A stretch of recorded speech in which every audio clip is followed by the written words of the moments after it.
Hello, everyone. Welcome to episode number 121 of the BigTime Strength Podcast. Coach Gage, Rosier here with you, and the rest of the crew is here as well. We have a crew chat today, Coach Preston, Pedersen, and Coach Amanda Berg. I'm excited to get rolling for our first crew chat of 2021. I hope everybody out there had a great holiday, a good, safe holiday, and I'm sure a lot of people are kind of getting back into training again as athletes are coming back from holiday break. We have a couple weeks left here of break, so it's pretty slow, but good luck to you as you get 2021 started. Before we get to today's show, I want to talk about our sponsor. So, as you know, TeamBuildr, they're back in 2021 with us, and they are the leading software for high schools and colleges, providing the coaches the ability to write programs online, generate reports, and even train athletes remotely for side income. And side note, they have a new payment portal out there that helps with training athletes remotely, which is absolutely fantastic. I'm using it myself just in the last month or so, started to kind of kickstart some programs out. So they do a fantastic job with that. Coaches who are looking to use that, I highly suggest it. If you sign up with the code BigTime, you receive a free APRE programming template, which works automatically within TeamBuildr. Automate your programming without outsourcing your programming with TeamBuildr. Hewitt and his staff are tremendous. Their contact information is in the show notes. Please reach out to them if you are interested in joining TeamBuildr Nation in 2021.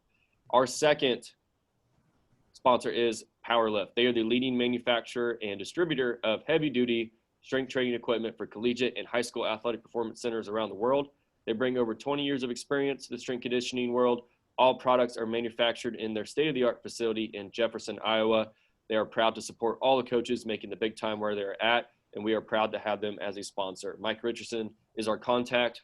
His information is in the show notes for anyone interested in Powerlift. I know they've been putting out some cool pictures of some rooms they've been doing, even with some of our big time strength alumni been doing Powerlift room, which is pretty cool. So as always, thank you to our sponsors. Really appreciate their support as we go into 2021. So, all right, let's get to the show. I want to welcome our crew. Let's go around the horn real quick. How everybody holiday was. Preston, how you doing, man? It was good. I mean, obviously it's weird when we get to do like our extended family stuff on either side of our families, but I mean it was a lot of fun just to be able to relax and hang out and our toddler, you know, like this is the first Christmas where he's like starting to be like, oh yeah, opening up presents is awesome, or being able to give a gift is fun, or, you know, like just things like that. So last couple of years have just been like, you know, helping them open and they don't really understand just those growing things. And it was good to catch up with my brother, Cole.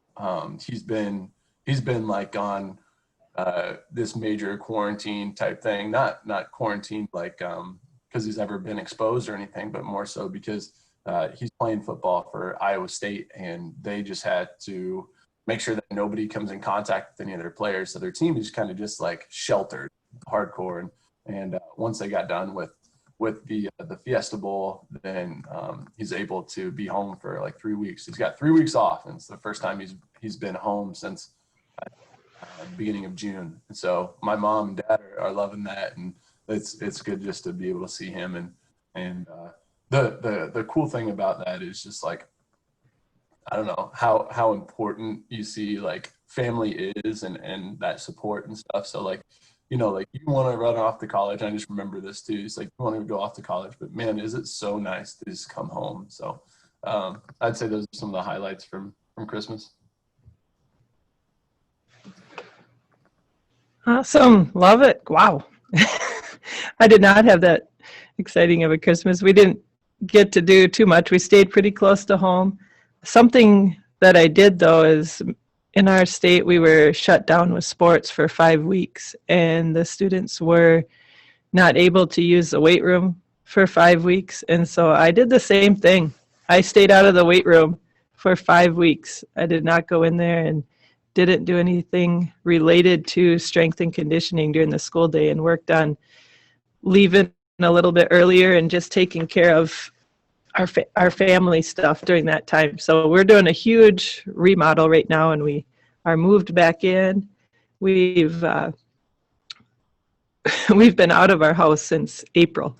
So we took that time to really move back in, start getting stuff set up. And then this week was the first week back to coaching, and man, was it awesome. I felt like nervous. I felt giddy. I was working with our middle school students are still in school, and our high school students are not. So I was able to work with some middle school students and do some station stuff. And that was fun, just to get back to the beginning of that weightlifting and see the excitement. And then our athletes came back this week, and just the appreciation that they had was amazing. So I just feel rejuvenated as a coach, and I'm ready to go. That's awesome. That's really exciting. I know Preston, I think you guys got back this week too. We're still a week or two away here at Jewel. We got a couple teams back right now, but not the full experience coming for another couple weeks. But glad you guys had a great holiday with your family. We did as well. Like Preston, my oldest, he's 3.5, so he is full on Santa mode, and he had a great Christmas, and it was fun. And then we have the 8-month Rowan, who's she doesn't know what's going on, but everybody had a great Christmas, which was great. Got to spend a lot of time with family. Not to be down on the podcast, but my grandpa passed away a couple of days after Christmas, so that was a struggle. But got to see, a lot of family and just a lot of perspective. Kind of got slapped in the face there right after Christmas. But moving on from that, we had a great Christmas and very fortunate, very blessed. So excited to kick off 2021. Good things ahead for this podcast and for all three of us and our jobs, our normal jobs. So moving on from our holiday recap, I want to move on to Amanda for our first crew question of the day. All right, first question.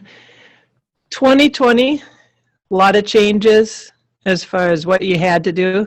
We got the shock in the spring of having to train remotely, but learning a lot of things. So last week in the podcast, I brought on some athletes, and we talked on the computer, and we talked about a few things that this year's training entailed. So my question to you today is, it was a hard year, but what things from 2020 and training as a coach are you going to bring with you into 2021 and into the future of your coaching? Yeah, I think it's a great question. I think there's a lot of things. 2020 had its ups and downs for sure. From a coaching standpoint, I would think, I think a lot of coaches had to, we had the quarantine period where we're doing a lot of body weight programs and stuff like that. But I'm thinking more of when we actually got to train again in the fall, I would say simple wins. Simple as in, not simple wins, but simple, wins, I guess, is what I'm trying to say is we had to really simplify our programming because we only had so much time. We only had so much, logistics of our room. And honestly, after going through during this down period, basically since December, November, got to kind of go back through our data and stuff. And we had just as good, if not better, training this fall than we have in the previous 4 years. And I don't know if that's an indictment on my previous 4 years training or that we really maximized this period. I don't know what the answer to that question is, but we just did really simple things all fall and just focused on those, basic movement patterns, getting strong in those patterns. We sprint, we jump. And one thing we started in 2020 is we got a timer to where we're doing time sprints every week. We've always done verticals, or we do that every week, and just that has been huge at just getting the athletes love it. I mean, they compete with it, they get better from it. So that's something definitely we're going to take forward is just finding ways to compete, but being simple. Then from the personal side is just focusing on family and what matters, and not getting too tied down into all these other things. Taking some break from social media, that type of stuff I'm going to do. But I guess from a training standpoint, I think keeping things as simple as possible and getting our athletes to compete more in simple ways. It doesn't have to be super fancy. Is something I'm going to take forward with me. Yeah, for me, moving from 2020 to 2021, like I'm just excited. I was telling these guys before the show, man, it's crazy.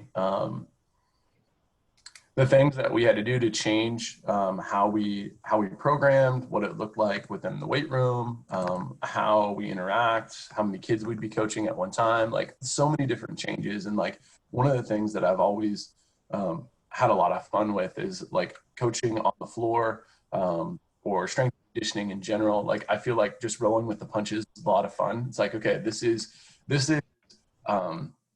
the next thing that we have to do, and then you have a plan for it, and then if something just like changes, it's really cool to be like, okay, how do we problem solve this and how we do it in an efficient way. And it's just like, it's great in that way. And I was talking to Rich Burnett, it was like 2 or 3 weeks ago now, and one of the quotes he had was that I think this was his favorite quote, I have it wrote down, is adversity introduces us to ourselves. And I don't know who said it, but like that stuck out to me is like, okay, when things are, not the way we plan, how we respond to that is super, super important, because like that determines what we're doing and really who we are, right? Like that's so fun to see it like that. But then every once in a while I get in these slumps where I'm just like, man, this is just like not the way that I want to train. We're going every other day. Sometimes I have athletes 2 times a week, sometimes 3. And it's for really short amounts of time comparatively to what I've had in the past. So it's just like,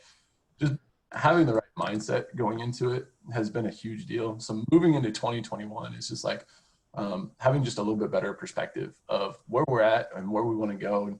And then just being able to figure out my purpose within that, I think is always something that I have to fall back onto, right? Like, people talk about like start with why. You guys probably have seen like the Simon Sinek type stuff where you have to start with why and then work yourself out from there.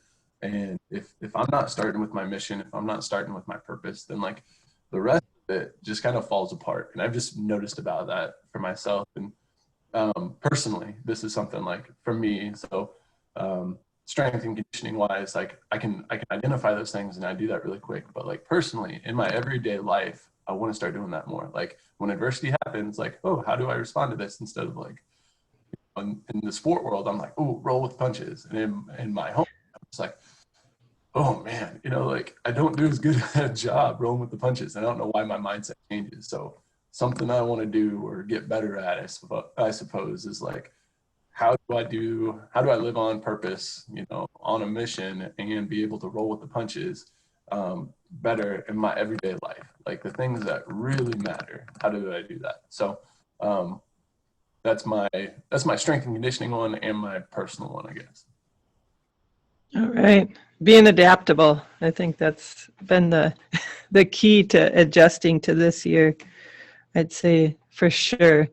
And along with that, I think something I'll take into 2021 is being that support system for a coach and realizing that, honestly, I'm not as important as I think I am in general. Sometimes I feel like in the past it was, well, we need to do this because this is my philosophy. And really, over this past year, I've worked to be a support system for coaches because they've needed it, and adapting to what can I do for you to help make your job a little bit easier. So that's been the mental shift that we've definitely made. Shorten time, making it fast, and being a better planner. I'd say that, we had a little bit more time to plan in 2020. And so I'm going to make sure that I save that time to plan that when they walk in the door, we're good to go. We don't need an hour anymore. So that's a big, big part. And then, gosh, the computer. I'm going to find a way to keep the computer. We've done podcasts. I want to work with my students to start creating stuff related to technology. TeamBuildr wise, the videos, using the video feature and having students create stuff with that. And I'd say just getting great coaches in front of kids and connecting with coaches. I think that's been something this year. We meet these coaches at clinics and get to know them for 2 days. I feel like the authenticity that I've developed with coaches and relationships, and we're checking in week to week now with a group of coaches, and I love that. So I'm excited to take that into 2021 and just keep these great relationships with coaches and learning every day.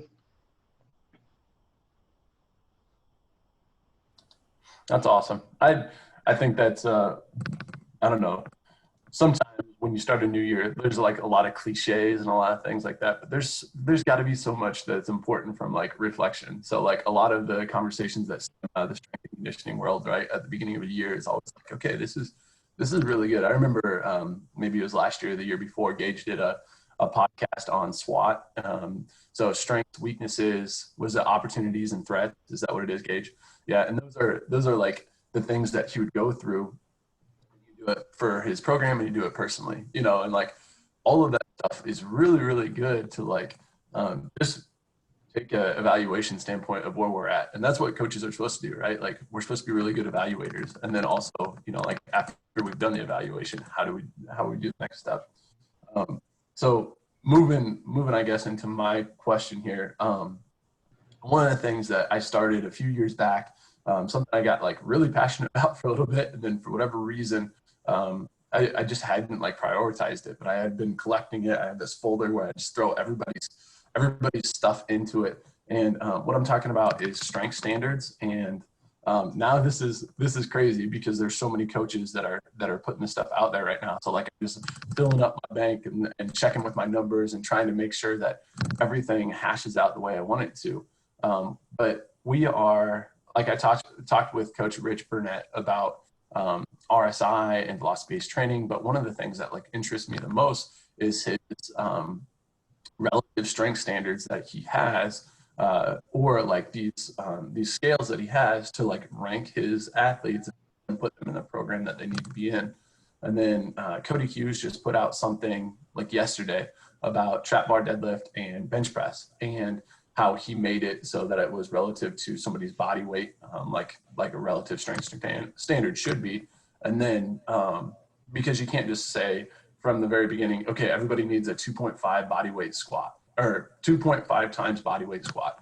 Like, well, for somebody that weighs close to 300 pounds and somebody that weighs 115 pounds, like that's completely different, you know? So like being able to put that on a scale and make that, and what I'm really into is like, I want the weight room to have like this video game type feel. This is something I learned from Angelo James, is like kids want a challenge and they want to be able to keep on attempting at it and getting better and seeing improvement. And like, you know, like Mario sets itself up for that, right? Like if you play a video game like that, you just want to keep on getting better. You want to, you know, and like some kids just like get hooked on that stuff. And I want the weight room to feel like that.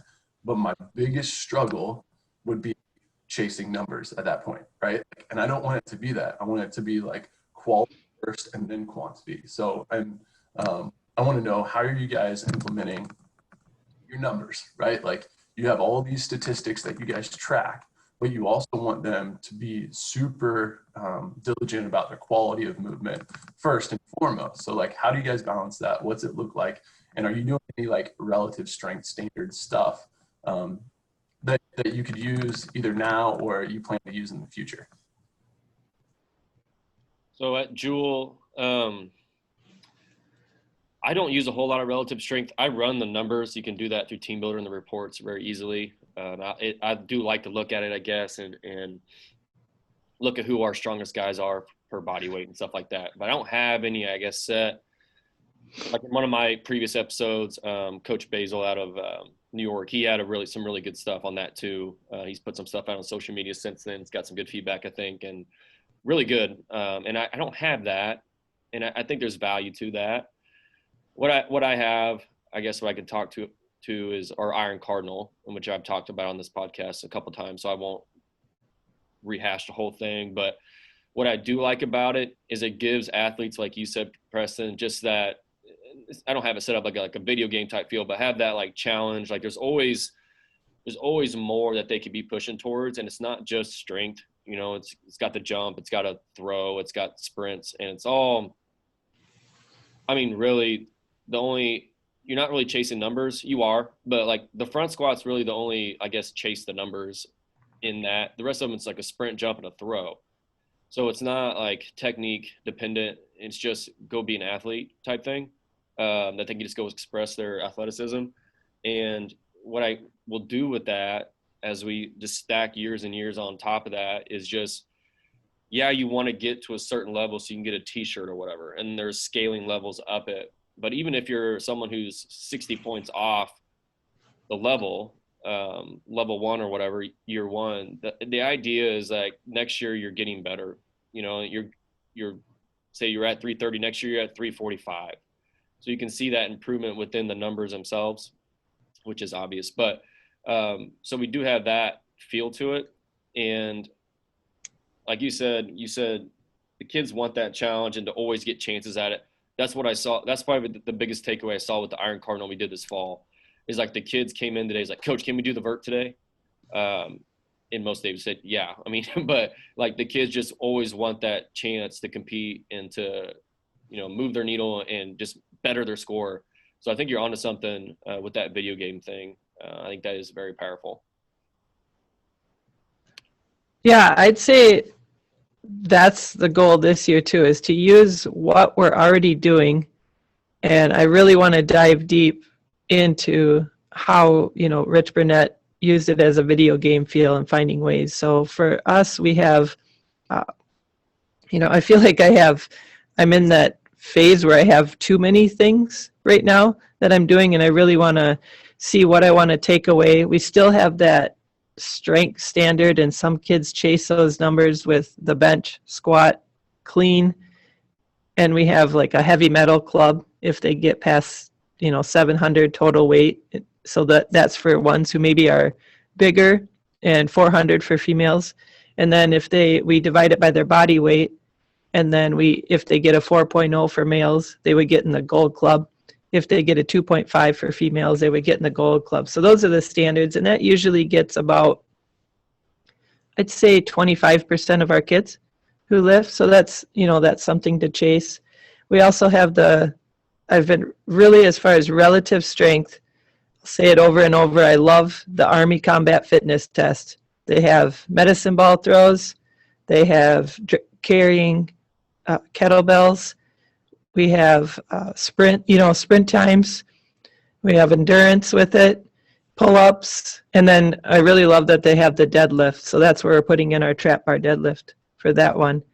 And that is male and female, same standard. So that's been a lot of fun to use that. But I really want to find a way to turn that into that video game feel and ranking it live as they're going. So that's a goal for this year. And then it's been fun implementing the lifts for, you know, the National High School Strength Coaches Association has their All-American Athlete Award. And what's really nice about that is that the athletes can choose which lifts they want to go for and which, you know, so they could, and which speed and agility stuff they'd like to do. So they could do the sprint, or they could choose the vertical, or they could choose the pro agility back and forth. So and then they rank it, like you said, Preston, based on the weight. So you have a small frame, a medium frame, and a large frame, and different standards for each. That's been really nice. So I would love to find a way to equate all of those into a number and do something like you do, Gage, where that turns us into the Iron Charger or, you know, Iron Cardinal. That's a goal. So I don't know if that gives you the answer. So I'm kind of playing around with a lot of stuff right now. And then last one, the one I think motivates the kids the most, and what I like to see as a coach, is the front squat. We do, if you can do for males, 225 times 5 front squat, or 135 for females times 5, they get a t-shirt.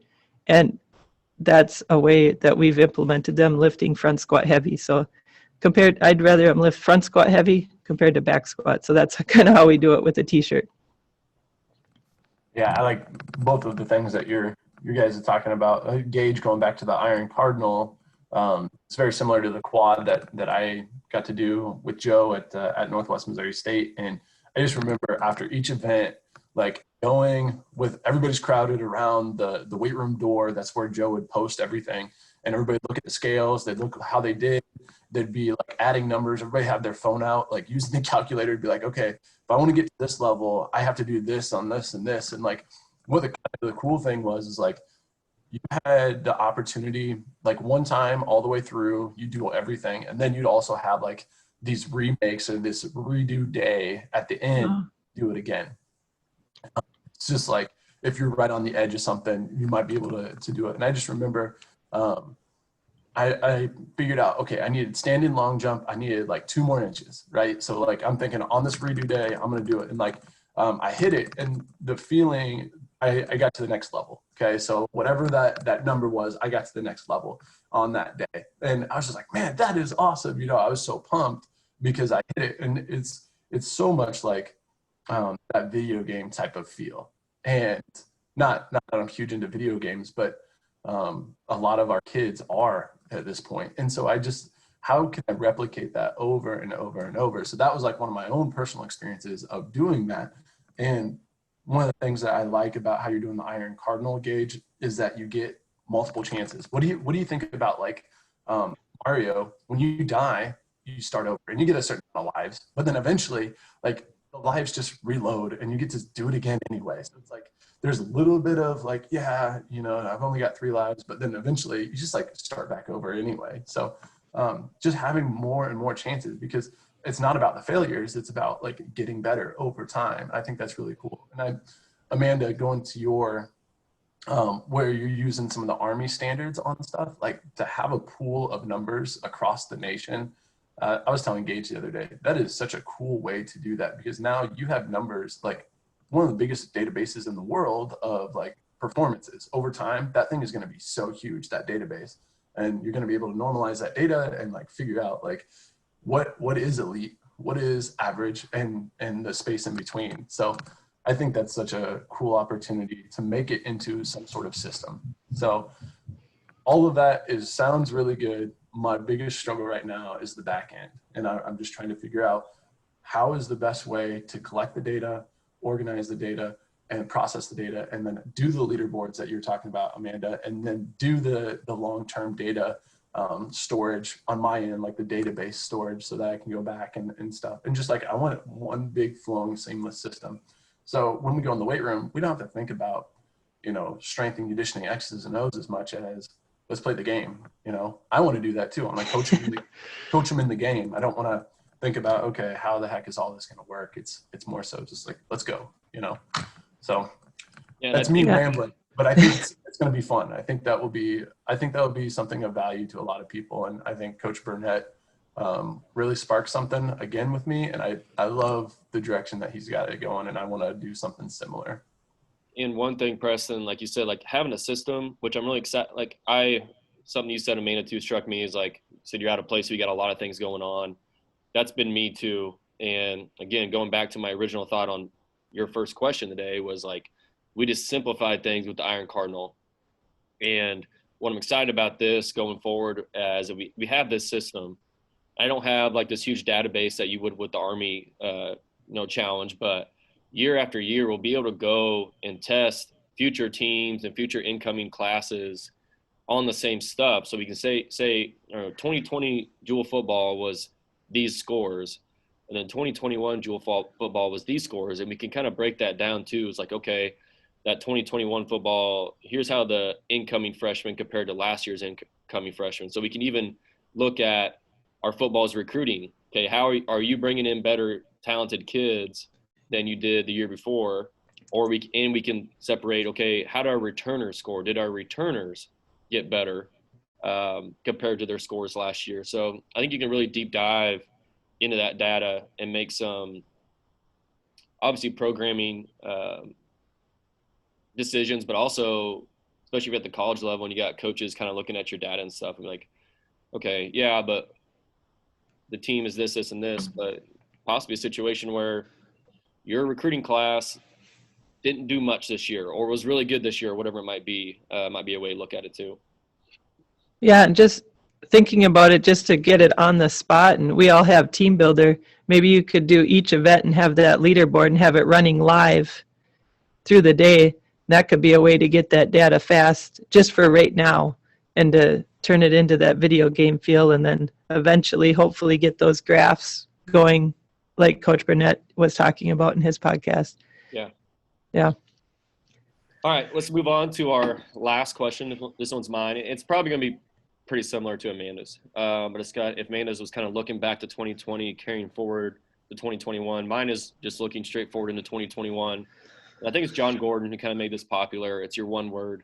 So I'm just kind of interested in what your guys' one word or one theme or one vision or whatever it is for 2021 is. I'll go first with this one. Moving forward, I'd say my word is truth.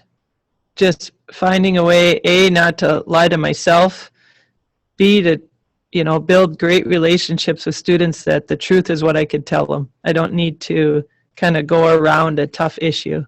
So truth would be moving forward. I'll always ask myself, am I being truthful right now?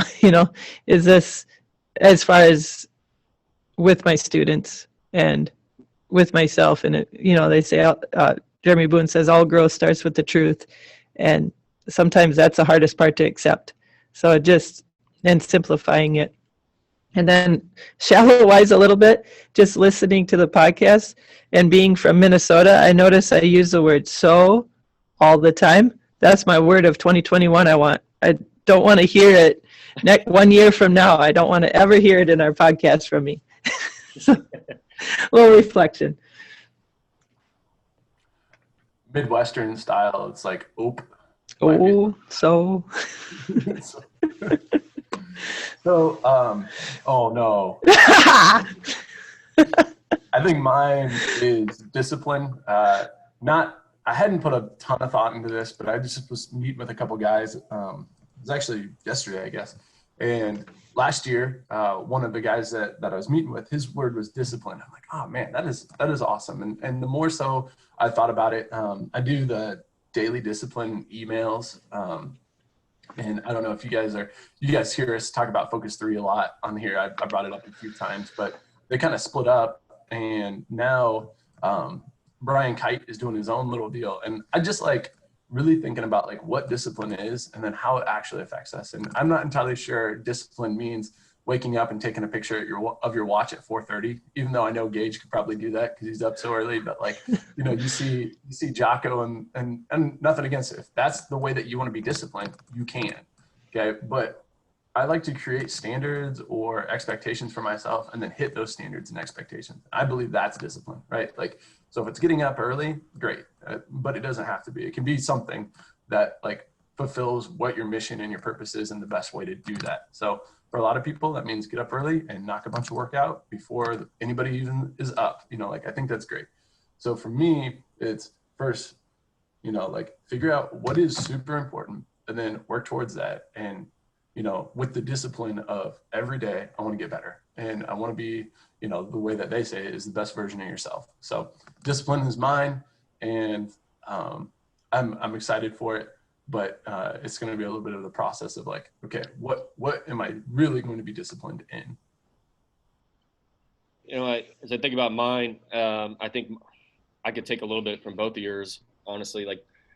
But the man with truth with yours, I think the way I see truth right now for me, what I need to work on in 2021 is just finding out what the truth actually is, especially with even if you want to take it into media today and stuff like that, just finding out what the actual truth is and not figuring out the context around situations and not being so quick to judge, I think is a skill that a lot of people need right now.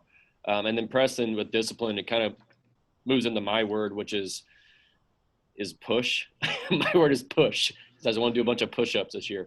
So what I mean with that is I just want to keep pushing forward and not be complacent in basically all areas. And especially the last probably 2 months, honestly, I've been pretty complacent with my coaching, with even being a father, just not pushing the standards the way I want to and need to lead my family and where I want to be as a coach, the vision I have for myself. I just want to keep pushing. And I've created a little bit of a side business as well. I want to keep pushing that. So I've done a little bit of thinking about it, and that is one that came to mind. Is it's a simple word, obviously, and can be used in different ways, but mine is push, I guess. And I want to push my relationship with Christ as well, and just be better in that. So that's my word, is push. That's a great one.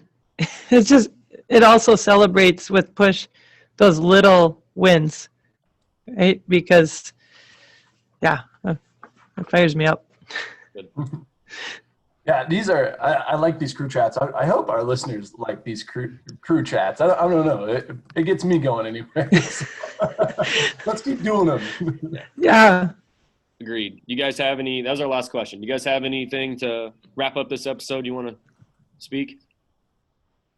Gage, I want to hear you tell us about the 5-star reviews or something. I'm excited. Thanks for the segue. Perfect.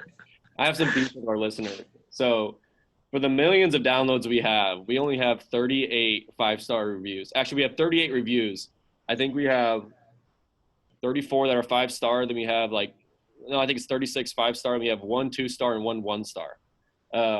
So if you are a listener of this show, and we even talked about this beforehand, we ourselves are bad at this and something that we're trying to get better at. If you are a listener of the show, take 3 seconds and give us a 5-star review, because it does help us. It does help the show. It does all that thing and does support us for putting the time in to deliver this content. And something I've done is, even I've got a list of 15 shows on my podcast feed. I went and 5-star all of them because I don't want to be a hypocrite. So if you like this show, and I know there's millions was a joke, if you didn't catch that, my sarcasm. We don't have millions of downloads, but we do have thousands, and we do have hundreds of people listening to every single one of these. So I know there are likes out there to get, and we're not chasing likes, but it does help. So if you want to support the show by giving us a like or a comment, and leave a comment, maybe you'll get it read on the show and be really cool. We would appreciate that. So as we wrap this up, I do thank you. It's kind of a joke. It's kind of not. Like the show. I do thank everybody for just supporting us. We're 121 episodes in, which is really cool. And just thinking back to when me and Preston kind of started this, to be 121 episodes in is awesome. And we're excited for 2021 and what this is going to bring. Hopefully bring much more awesome content and to some awesome shows coming down the chain here. So hope everybody has a great week. We will see you next time. Have a good week. Thank you.